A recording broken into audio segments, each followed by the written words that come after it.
All right. Good afternoon, good morning, good evening, everyone. Thank you all so much for joining us in this seminar from Cornell's 23 to 24 Buddhist Studies virtual talk series on the theme of critical pedagogy in Buddhist studies.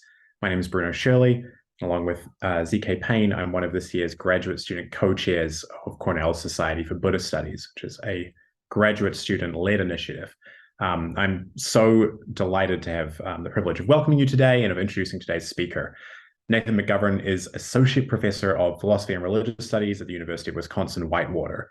There, he teaches World of Ideas and courses on Asian religions. His research focuses on the boundary and interactions between Buddhism and Brahmanism or Hinduism, both in ancient India and in Thailand, both historical and contemporary. He has two books forthcoming, a monograph with Oxford University Press titled Holy Things, The Genealogy of the Sacred in Thai Religion, and also, very relevant to our talk today, a Routledge Intro to World Religions textbook called Seeing Through Religion. Professor McGovern has kindly allowed us to record the session, as you're hopefully aware.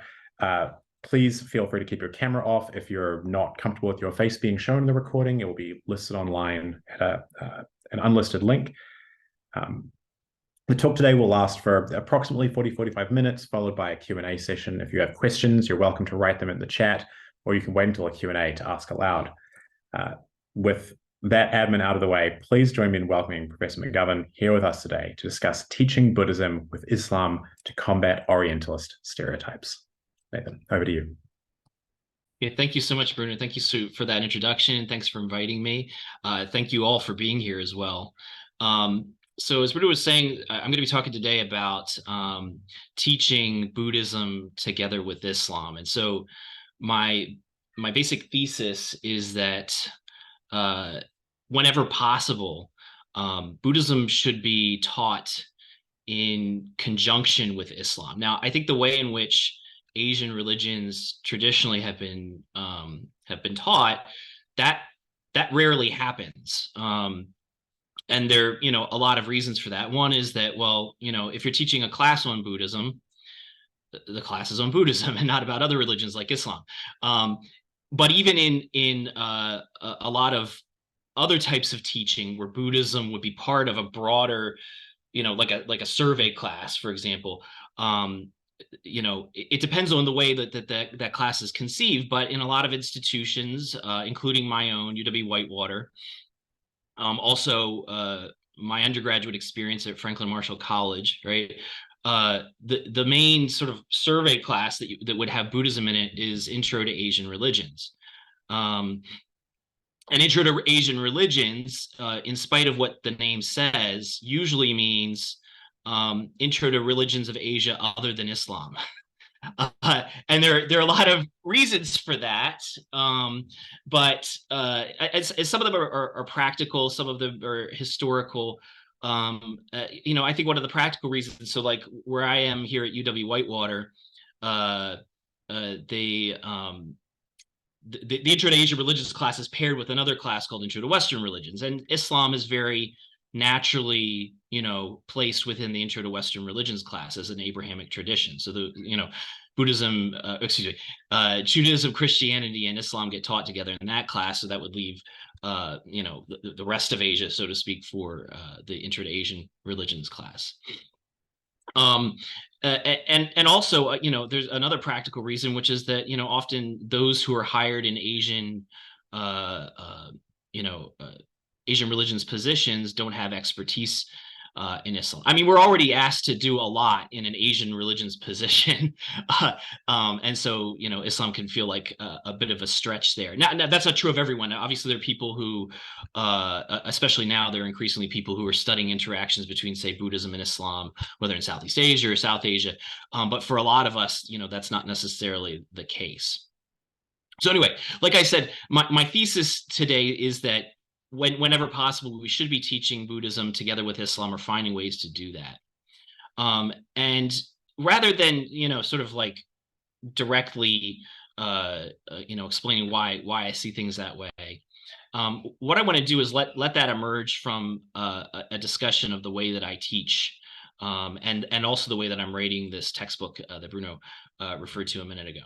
So my talk's going to have three parts. The first part, I'm going to explain the way I teach Buddhism by itself. That is my Buddhism class that I teach once a year, and that structure and the sort of methodology behind that or the pedagogical method that I use there, because then that gets reproduced pretty much in everything else that I do, and helps explain like how Islam can fit into the teaching of Buddhism. So that'll be the first part of my talk. The second part of my talk is I'm actually going to give a bit of a preview to this textbook that I'm working on with Routledge called Seeing Through Religion, because that's where it's meant to be an intro to world religions textbook. So that's where I really have had the opportunity to replicate that sort of pedagogical strategy, you know, more broadly. And then finally, the third part of my talk, I'm going to talk about the way that I teach that intro to Asian religions class that I was just talking about a minute ago. Because that is an example, first of all, one way that one can use the textbook that I'm working on, but also really shows, I think in the most concrete way, how and why Buddhism should be taught together with Islam. Okay, so I'm going to share my screen so that I can show you. I have a few outlines here. That's not the one. Okay, I'm going to start with so this course schedule. This is just I pulled from the latest syllabus that I used in my Buddhism class. Okay, so this is the outline. So, you know, don't worry about the dates. I hope you don't have any anxiety about next January or anything like that. These just happen to be the dates for the latest iteration of this. But it gives an outline of the way that I envision this class. Okay. So the first half of the semester, well, actually, before I get into that, I'll just say week one, I do this in all my classes. Week one is always some sort of an introduction. I don't mean the introductory week. I mean after the introductory week. The first week of content is some sort of introduction to the subject that is a bit theoretical in orientation. Usually starts with a question. So the question I use in my Buddhism class is, can religion be modern? Okay. I literally ask students to answer that question in an online discussion.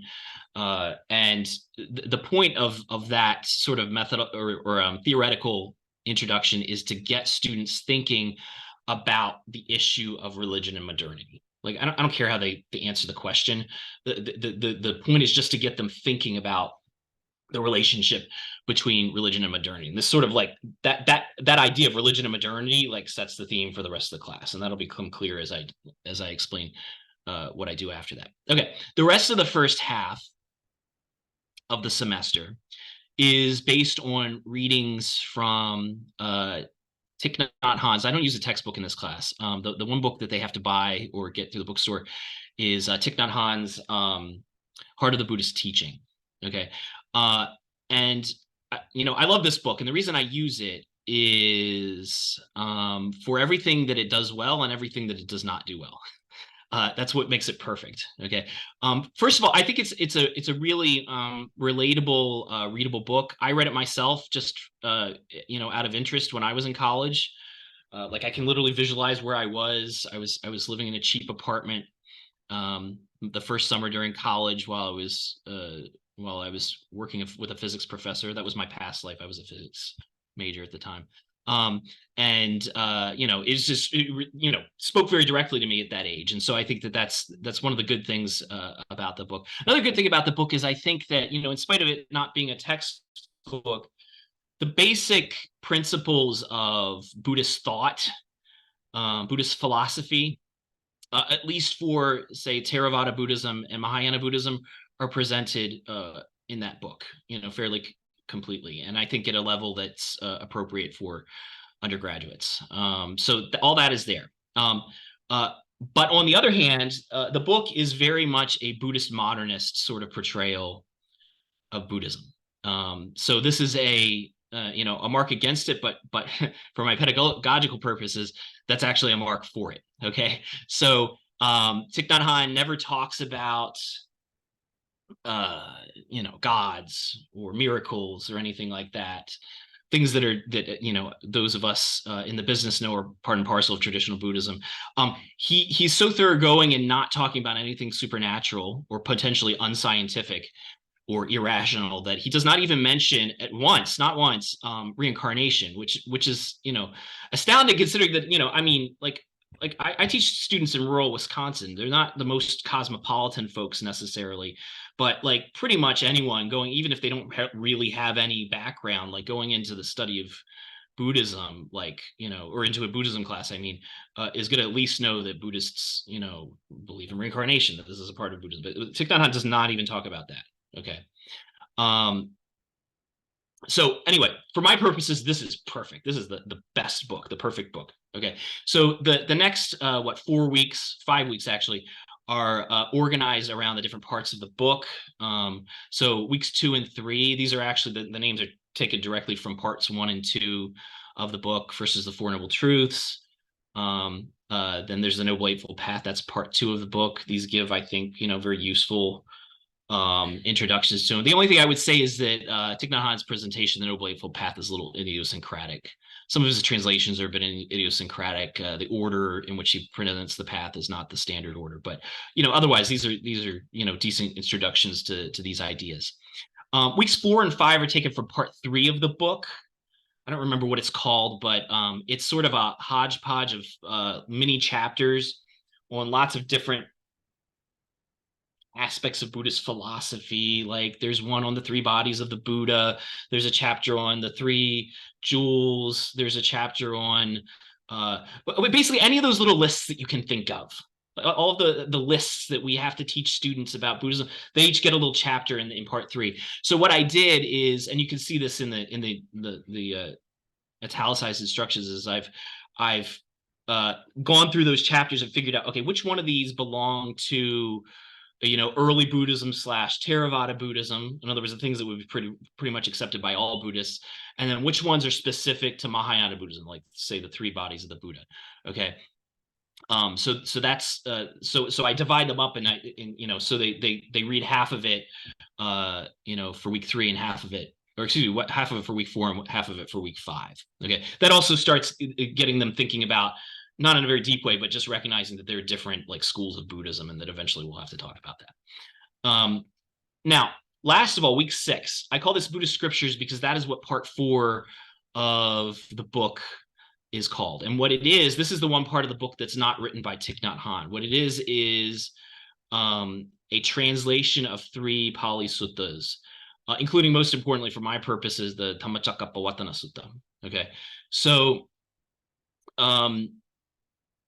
this week is a sleight of hand. So I tell them in the syllabus that it's about Buddhist scriptures, and I have them read some sample Buddhist scriptures, and I ask them to comment on these Buddhist scriptures. But the point of the week is not really about Buddhist scriptures. Okay. So what I ask them is like, okay, I'd like you to, because the way I set up my class is that there's a reading every week. And then they have to respond to a question about that reading on the online discussion board before they even walk into the classroom. So this particular week, the question I asked them is, hey, you know, read these scriptures. It's not a very long reading, but you know, compare that then to the way that Buddhism appears in these ancient scriptures. Compare that to the way in which Thich Nhat Hanh has been presenting Buddhism in the rest of the book. And do you see any like major differences? Now, I would say a lot of students, probably the majority, would say like, well, these are a lot harder to understand. And that makes sense because they're old, and, you know, they're not written for modern people. It seems a little bit less relatable. Also, they're really repetitive. I don't know what that's about. You know, sort of like surface level, I think, you know, I get a lot of that. Like, this reading was hard. Not just in this class, but all of my classes. But there will always, I promise, in every class, be at least 1 or 2 or 3 people who'll be like, you know what? I noticed at the end of that first sutta that, you know, after the Buddha finished his sermon, a bunch of gods like cried out for joy. And then the entire universe shook, and a light filled the entire universe, like miraculously. And I was like, and that's kind of surprising. Because Thich Nhat Hanh never talked about gods or any miraculous anything like this. This seems new and different. Okay, so when we get into class and we have the discussion, every class or every Monday class or every Tuesday class, whatever the first day of the week is, we start with a student presentation. Okay. So there'll be a group of students that sign up for that week, and they'll give a presentation. They'll sort of summarize what people said online. And then after that, I'll say, look, a couple of people mentioned this. Let's talk more about that. And then I have a whole lecture in which I call it the big reveal, in which I tell them all the things about Buddhism that Thich Nhat Hanh never mentioned, right? The cycle of rebirth, gods, spirits, supernatural beings, right? Miracles. I also get into the fact that a lot of and he really does, he sort of twists himself into a pretzel sometimes to do this, but like when he talks about like the three bodies of the Buddha, there's certain like Mahayana ideas that he's somehow able to talk about without it sounding miraculous in any way. It's really quite astonishing. But so then I explain like, okay, well, in the traditional context, this is how these things would be understood. Okay. And and if it went well, and especially if I have a really good engaged class, so I'll be like, that like the jaws will drop. Like, okay, this is not what I was expecting. Then we take the midterm. Okay, after that, weeks 7 and 8, these are sort of a theoretical interlude. Well, especially week 7, I should say. Theoretical interlude. Week 7, we read a little bit of Richard King about Orientalism and religion. We read. I think I have them. I don't remember it off the top of my head. Actually, it might be on here. They read Richard King.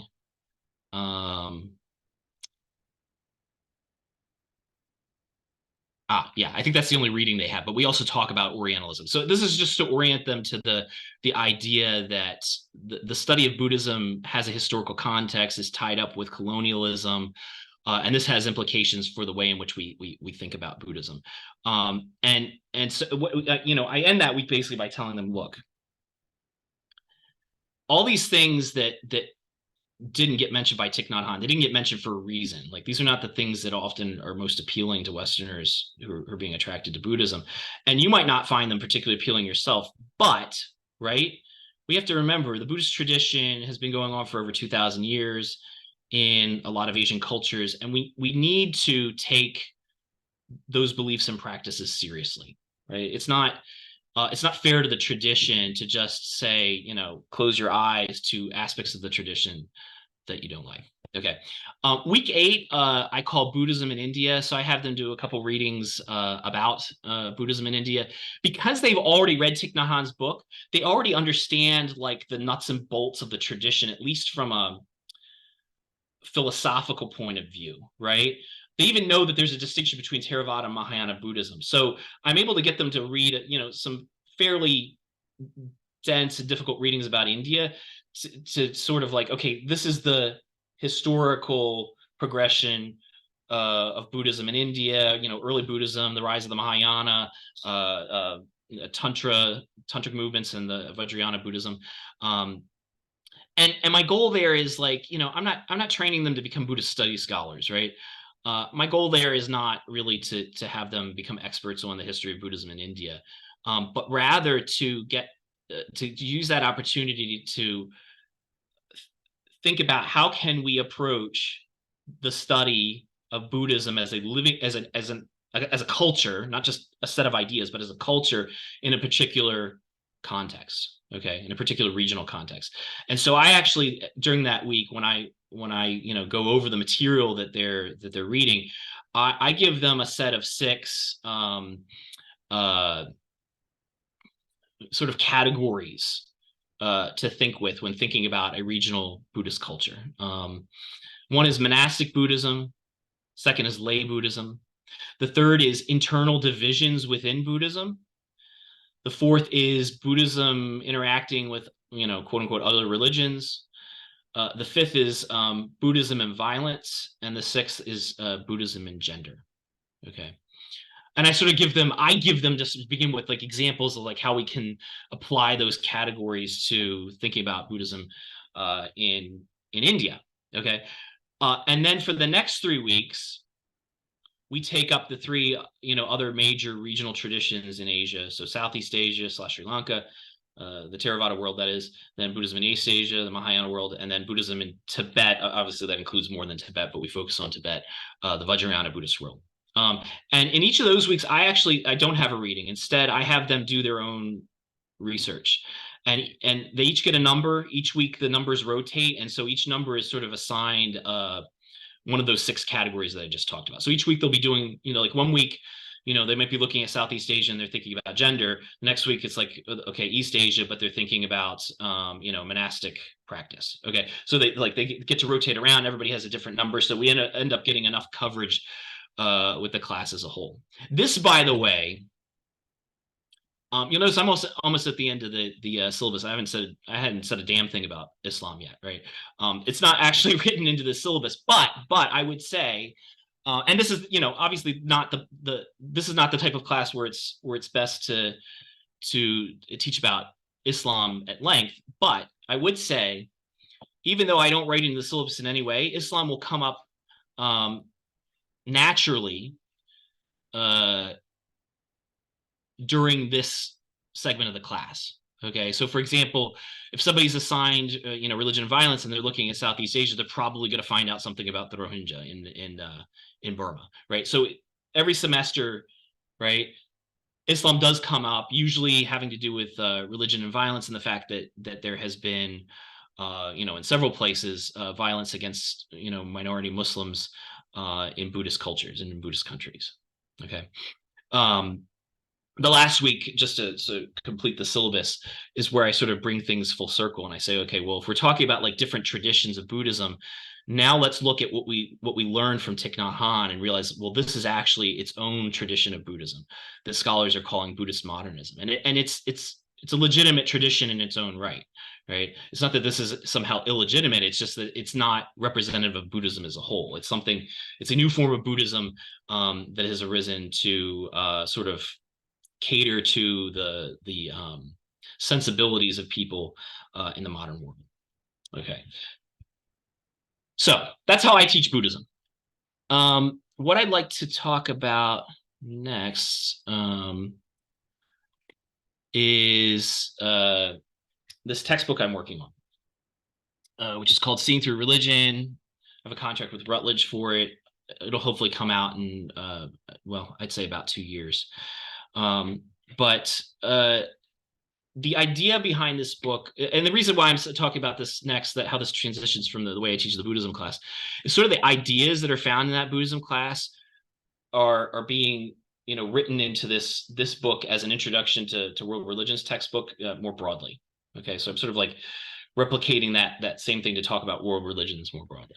Okay, the rationale behind the book and the way that I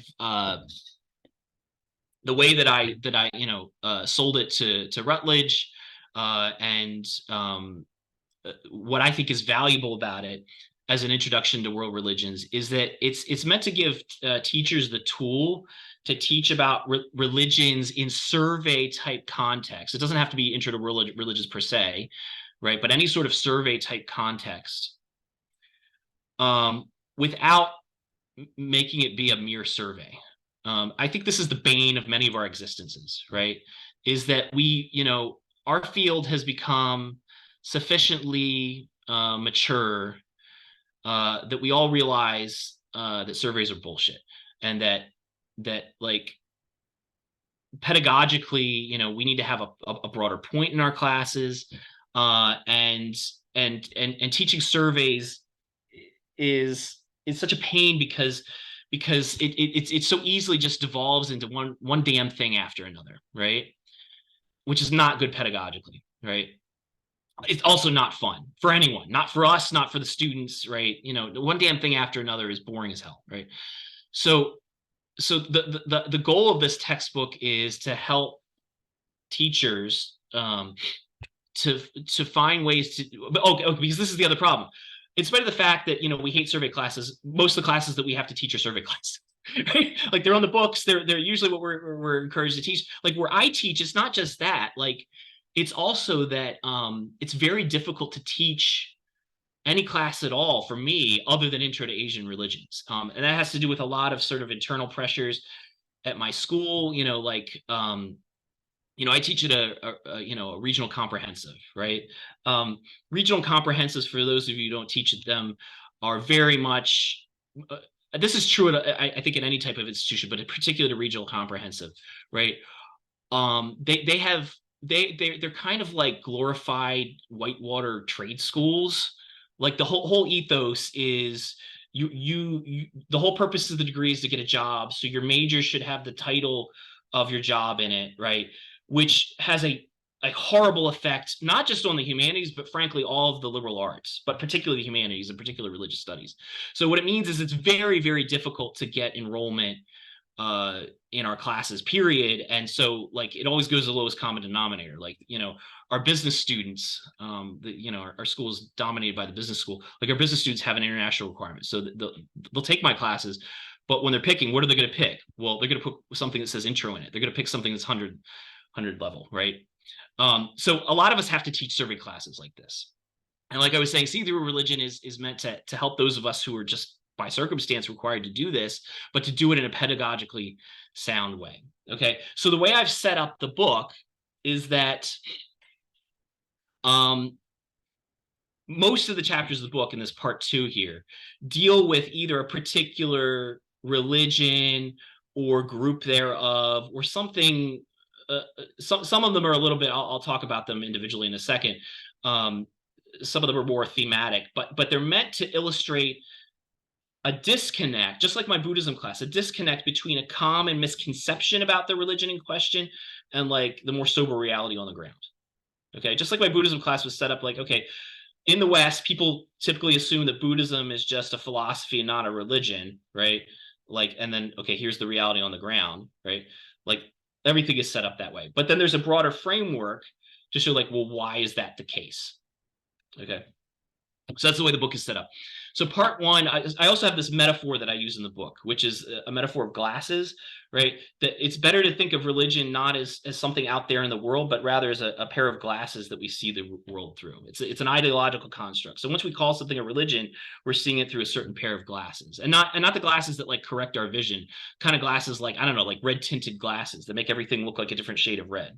Okay, so so this is the part 1 is meant to, I call it realize you're wearing glasses. So chapter 1 is what is religion. This is where I discuss some ideas about like defining religion. I introduce the concept of different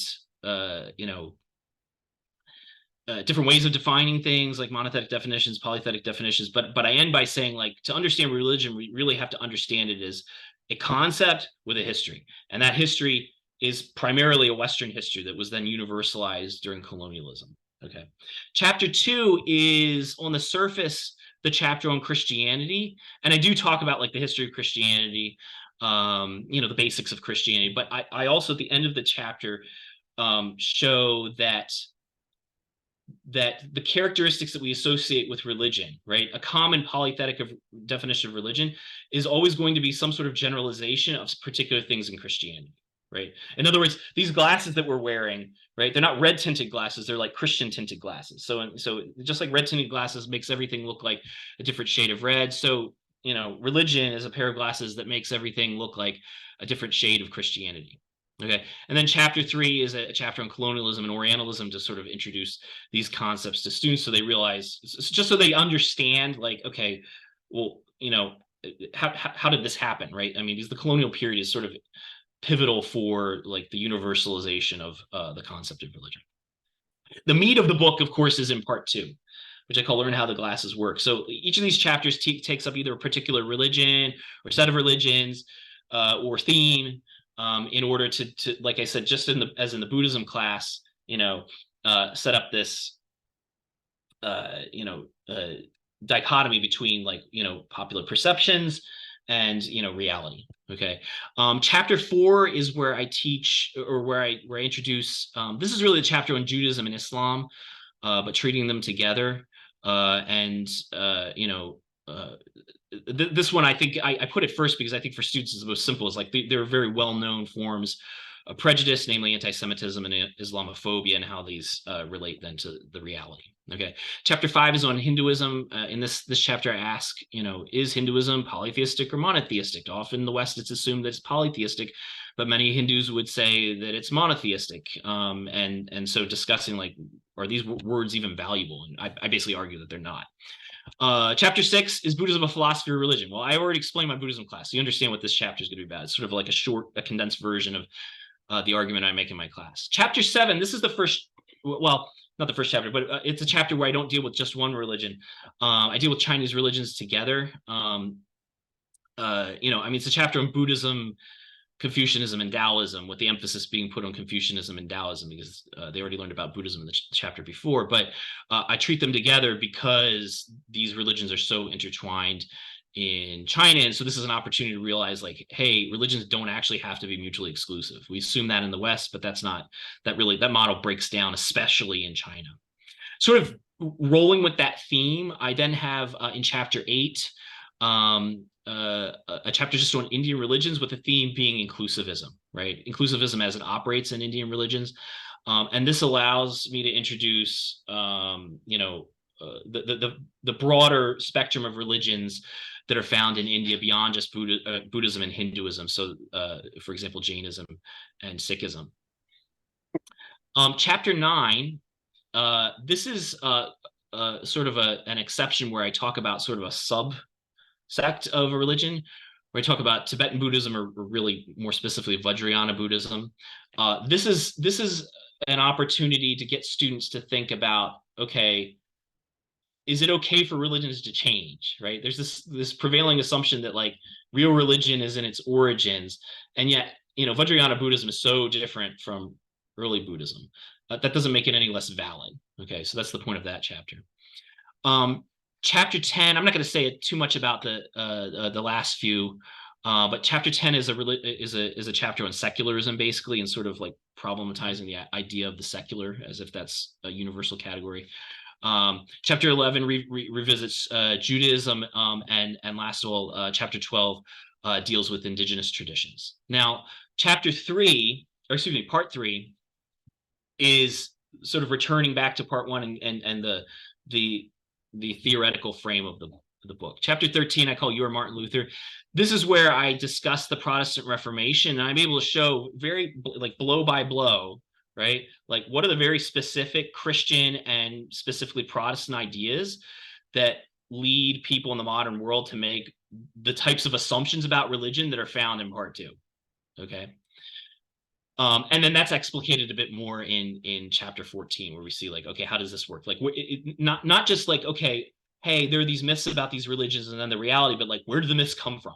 Like, why is it that people think that Buddhism is a philosophy and not a religion, right? Like, why does Islamophobia work in the particular way it does? All of these like come from these sort of Christian tinted glasses that we call religion. Okay.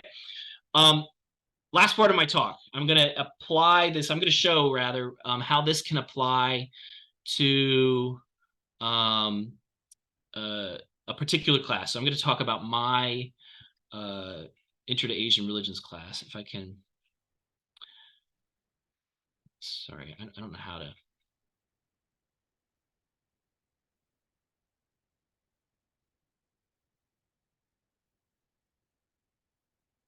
Guess I don't need that anymore.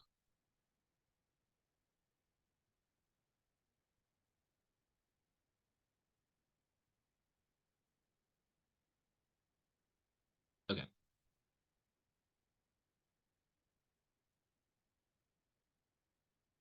Can you see this? Okay, and it's full screen and everything. Great. Okay. Sorry, the bar at the top like blocks my the top of my window, so I wasn't able to like switch. Okay. So this is the course schedule for my Intro to Asian Religions class. Now, the Seeing Through Religion book, it's meant to be versatile. You don't have to use every chapter in it, right? Depending on the class that you're teaching, whether it's a world religions class or an Intro to Asian Religions class or some other type of class that's survey-ish or whatever you wanted to use it for, it can be applied. So you can see from this course schedule that I use some of the units from that book, and some I don't. So I start week one. What is religion? I have students try to define religion. That's the first question I ask them, basically just to get to them to see that it's really hard. And then we talk about monothetic and polythetic definitions. Then I talk about the history of Christianity and how that's tied up with the concept of religion. Okay. Week two is about colonialism and Orientalism. I just want to sort of introduce them to the concept that, like, hey, colonialism happened and Orientalism is a thing. It's still relevant today. Right. Then we get into specific religions. So we talk about Islam and Islamophobia. So week three, this is the thing that I think is, this is something that I did starting the very first year that I was at UW-Whitewater 7 years ago. Is I got in there and I knew that there was already Intro to Western Religions class and I wasn't responsible for Islam, but I decided going in, you know what? I'm going to have a unit on Islam in my class anyway, because one, Islam exists in Asia, primarily in Asia, not exclusively, but primarily in Asia. And it's actually kind of a big deal in Asia, and not just in like the Islamic part of Asia, right? Like even the region of Asia that we usually talk about in Asian religions classes has Islam. I mean, you know, there's Islam in China, there's Islam in Southeast Asia, there's Islam in South Asia, right? We're not really giving an accurate portrait of even the part of Asia that we talk about in our Intro to Asian Religions class if we don't talk about Islam.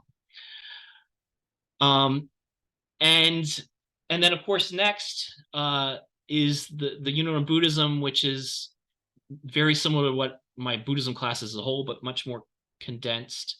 And then, you know, then we go to Hinduism after the midterm. Chinese religions, I spend 2 weeks on that, but I still do Chinese religions together. The Tibetan Buddhism unit, and then the last couple weeks of class end, you know, pretty much in the way that the book does, the textbook does, right? So talking about the Protestant Reformation, that's what week 9 is about.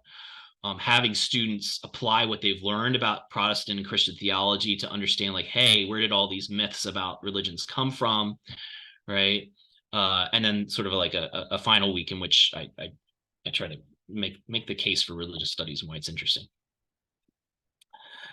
And what's great about this, and I'll be honest, like when I first started teaching this class 7 years ago, in the form that I do now, or more or less the form that I do now, and I decided I'm going to put Islam in. It was not immediately obvious that this was going to happen, but it did, and I think it happened very nicely. Is that Islam and Buddhism fit very naturally next to each other. Not if you're just doing one damn thing after another, but if you're intentionally teaching the students in this theoretical framework. Because as it turns out, the myths about Islam and Buddhism are mirror images of each other, right? Like in Islamophobia, Islam is uniquely violent, uniquely oppressive of women, right? Uniquely incompatible with secular modernity, right? Uniquely irrational, right? And then Buddhism, as it's exotified, right, in the modern world and modern Western portrayals of Buddhism, is uniquely nonviolent and uniquely unoppressive towards women, and uniquely compatible with secular modernity, to the point of this, it's not even really a religion, it's a philosophy or way of life or even a science, right? They're mirror images of each other, right? And so the amazing thing, and students can very easily see this too, is that when you pair them together, you really see Orientalism at work in a deeper way than if you look at either one of them by themselves, because you start to realize that these images we have of these religions, right, they're like two sides of the same coin, right?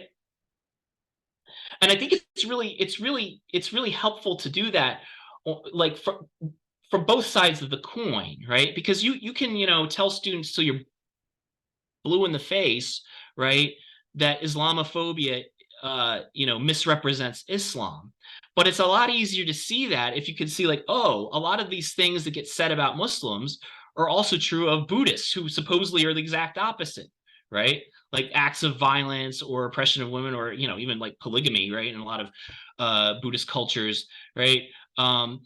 Conversely, like you could talk until you're blue in the face about um the fact that you know uh a lot of portrayals of Buddhism in the West exotify Buddhism and don't accurately represent Buddhism. And students might accept that, but then they'd be like, yeah, but so what, right?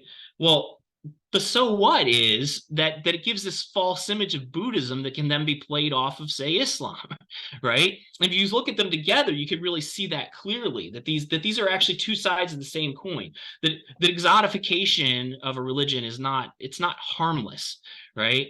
That all these things are linked, that they go together, right? So that, to conclude, has been my experience with teaching religion in general. I know I've talked about a lot of things, not just about Buddhism and Islam, but I think that taking this sort of approach can be very useful. It's very rewarding to see the connections go off, the light bulbs go off over students' heads, and I think that there's really an ethical duty that we have, that if we're going to be teaching Buddhism, that we do so in a way that's going to be confounding these Orientalist stereotypes rather than perpetuating them. So that's all I have. Thank you so much, everyone. And I think Bruno is now going to moderate questions.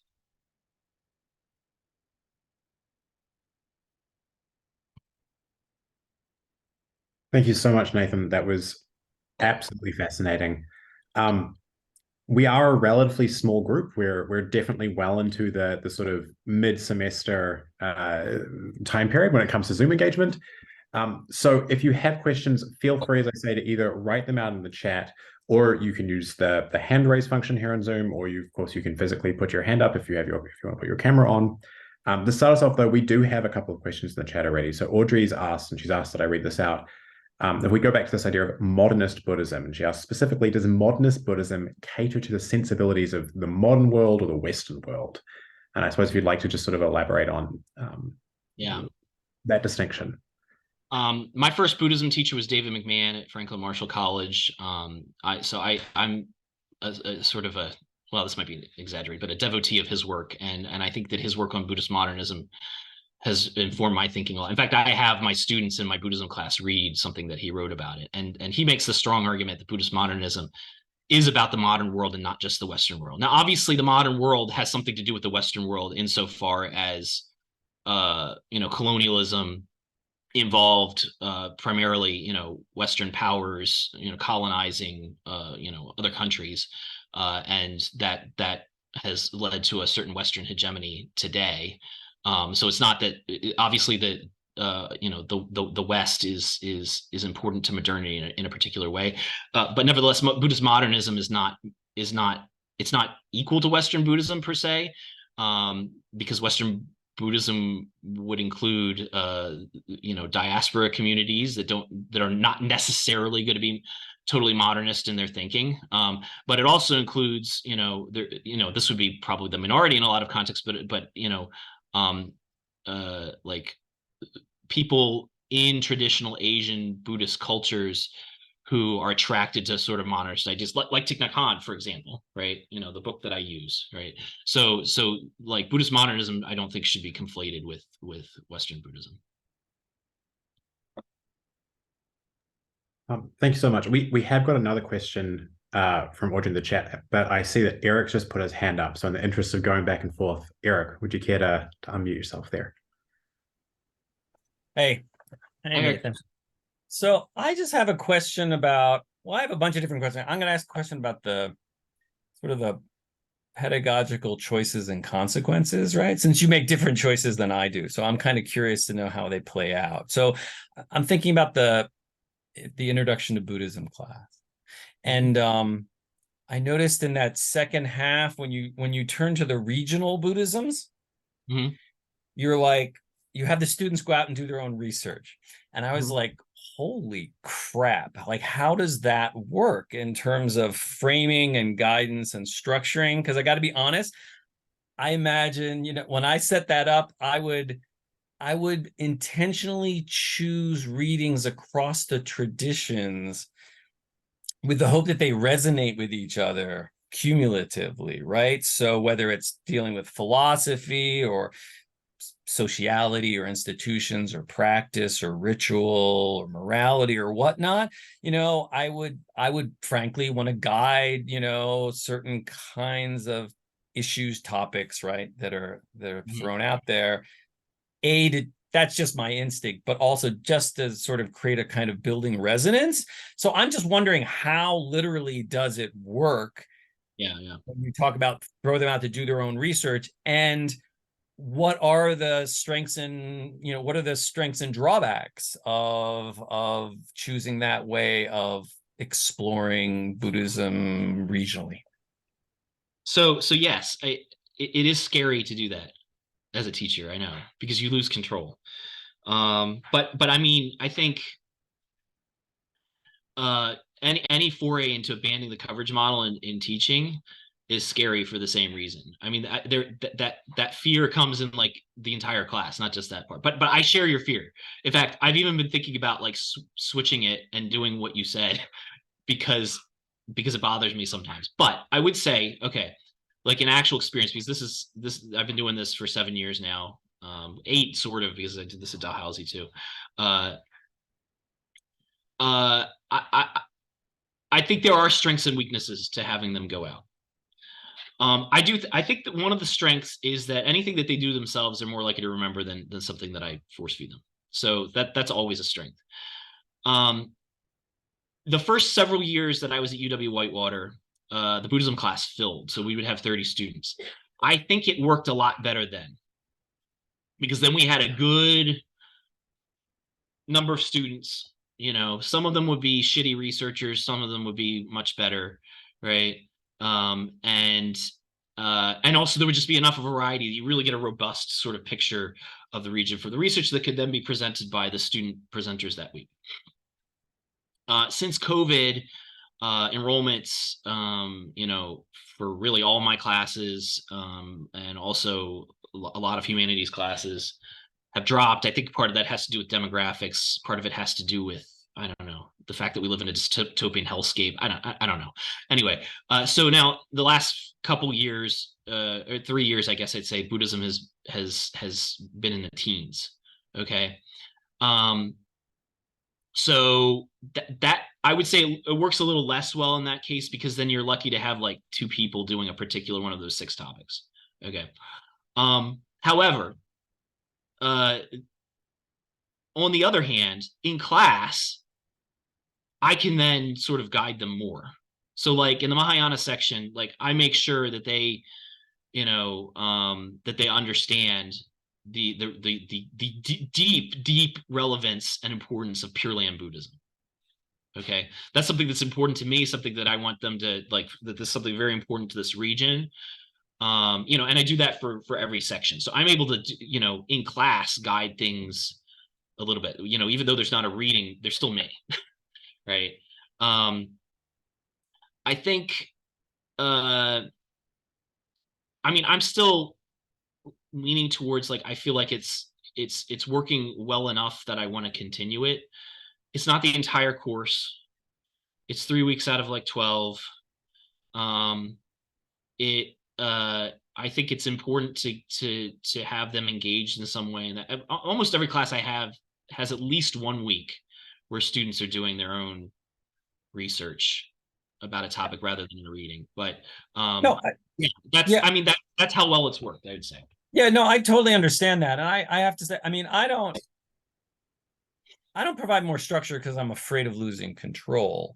It's because I got to be honest, I find pedagogically they, especially for an introductory course, they actually appreciate certain kinds of framing and structures, both their own learning and learning from each other. And if I just sort of don't provide any of that, then it really sort of runs wild, which is, so the one question, a practical question is like, do you tell them like, you say do their own research, but like research where and what kinds of modalities? And do you tell them like, don't, like these are better sources, right? These are richer kinds of things. Like I have courses where I've used lots of, YouTube videos, but there's like crap out there and there's good, right? And like for an introductory level course, it's easy for them to not appreciate like whether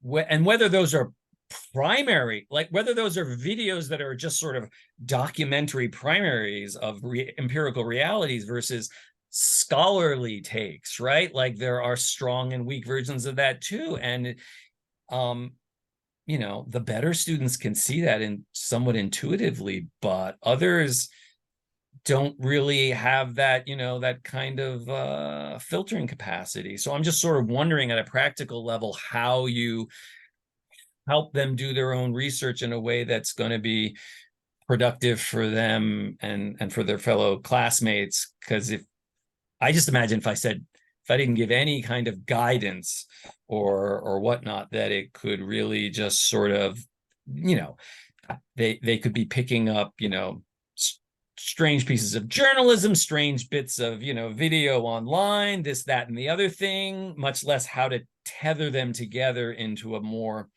holistic kind of picture, especially of a regional tradition. So I'm just wondering about the practical stuff. I would say that last thing that you said, I think that's the thing that they struggle with the most is stitching them together into a coherent picture of the regional tradition, so that what you do in class is really important for that. The first part I don't find to be as much as of a problem as you might think. Now, I mean, we might have different thresholds for what, what's going to set you off as like bad sources. Like I know that not every student is going to find the same quality of sources, but I do find most students have, I would say, a basic sense of what is complete fucking nonsense. Sorry, this should be PG, but anyway, what's complete nonsense and what's like has some sort of reputable, credibility to it. I mean, we do talk a little bit about that too. I wish I could talk about it more because I think that that's an important skill for students to develop. But I find for my purposes, what I actually want to model for them is, to be very clear, not how to become a discerning scholar, because frankly, they're not going to be that. So I don't care, right? If I had one student in my career who went into Buddhist studies like I have, I would count myself lucky, right? What I do want to model is them as normal human beings living their life however they're going to live it, which is not going to be too different from how they are now, except they'll have a job, which is probably in the title of their major, because that's the kind of school I teach in, right? Like, like that when they encounter news, or when they think about Buddhism, right, that they can think about in an intelligent way. And so it's actually, in a sense, an advantage to me to let them explore in the way that they want to. Right. And then I can correct it. I don't find that they typically find things that are just complete nonsense. The bigger problem, actually, I would see is a student just being lazy. There are going to be lazy students, or more commonly, they do something but they get the geography wrong. It's like, so like, we've moved on to East Asian Buddhism, right? And I define to them what that means, right? And they get assigned, Buddhism and violence, and they're still giving me, research they found about the Rohingya. And I'm like, that's not East Asia. Like that's probably the most common thing. I was like, it's a fine source. I'm so glad that you now know about this crisis in Burma and everything. Not East Asia. Like that's the the biggest thing that you have to correct something. You just have to like tell them like, directly, like this is not East Asia. Right? Yeah, the students who think Taiwanese Buddhism is Thai Buddhism. Yeah, or whatever, like whatever. That happens a lot. Yeah, right. But going back to your original question too, Eric, like, them, or not your original question, but something you said about like them, that they want the structure. They want, that is a real concern. And I have to say, like every teacher has to negotiate that for themselves, and I think draw a line. That's actually particularly a concern for me. I think as a male teacher, especially at female teachers, women teachers face a whole lot of bigger, different types of concerns. But for male teachers, especially in like rural Wisconsin, I very quickly when I got here realized that they want me to act like their patriarchal father, right? They want that. So you're right. They do want you to tell them stuff. And I have to, you know, it's not that I don't do that at all, but at a certain point I have to draw a line and be like, no, that you're in college. Part of what we're doing here is learning how to think for ourselves. Yeah, no, I mean, well, yeah, I wouldn't think of it just as telling so them. Eric, I have to leave. I want to make sure that other people have time for questions. Yeah. And I do have another couple of questions. There are questions in the chat. I'm sorry, Audrey. I swear I'll come back to it in a second, but Donna's posted one that I want to ask, which is asking if there's scholarship or if it comes up in class at all, whether these Orientalist stereotypes actually have some kind of feedback loop in the tradition itself. For example, do modern Muslims draw on valorizing stereotypes about Islam as violent? Conversely, do stereotypes about Buddhism being peaceful actually lead some Buddhists to be peaceful? Does this come up in class? How do you address this?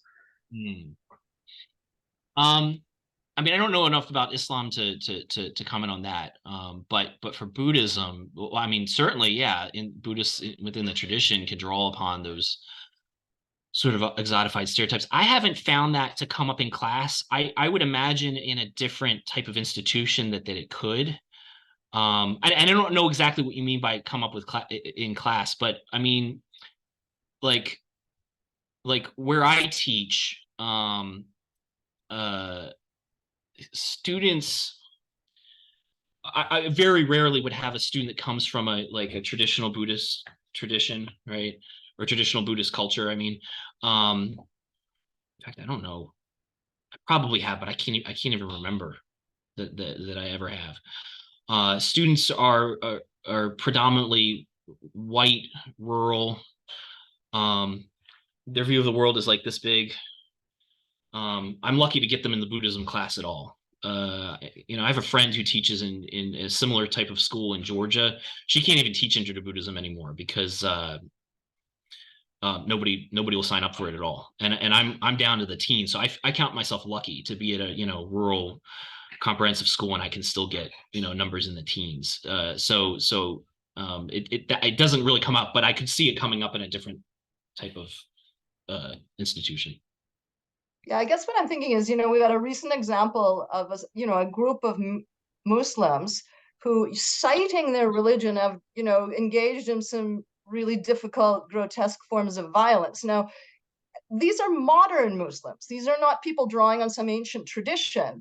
And so I wonder, if these stereotypes about violence have kind of fed into the creation of a view of Islam as let's do violence.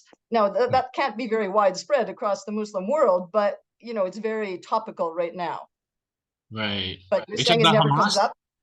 What? Are you talking about Hamas? Yeah. Okay. I'm not trying to get into a debate about rights and wrongs. I'm just sort of saying. Yeah. No, I understand your question. No,